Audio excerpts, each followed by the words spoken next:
First, I want to say hello to the members of Democracy for America. Been a huge fan of Democracy for America and its members for a long period of time. You provide extraordinary grassroots activism and leadership for this country, and I'm proud of you. Thank you for what you're doing. And today, I want to speak on an issue that many of you care about passionately, which is ending this war in Iraq.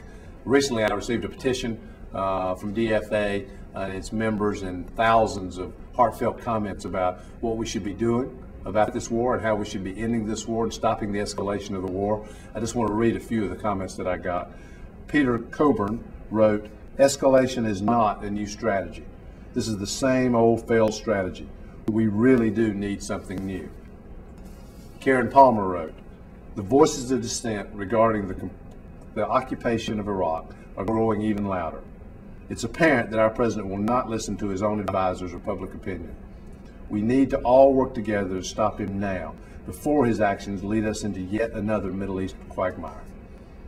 And Daniel Meyerson writes simply, "I want my best friend home, safe and sound."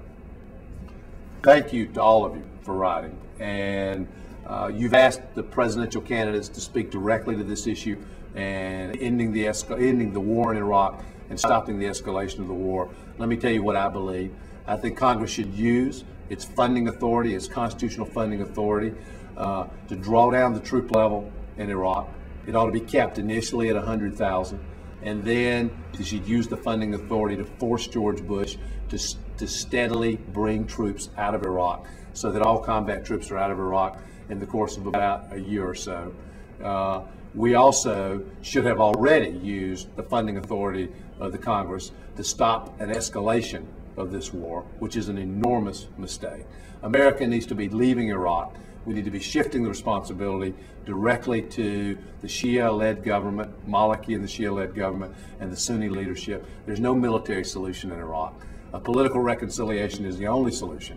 And we also cannot be closed-minded in not dealing with Iran and Syria. We should be dealing directly with Iran and Syria to bring them into the effort to helping stabilize Iraq. Both those countries have an interest in a stable Iraq.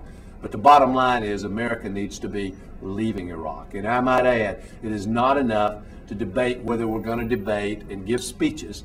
No more non-binding resolutions. The Congress needs to stop this president from making another in a long series of tragic mistakes and end this war in Iraq.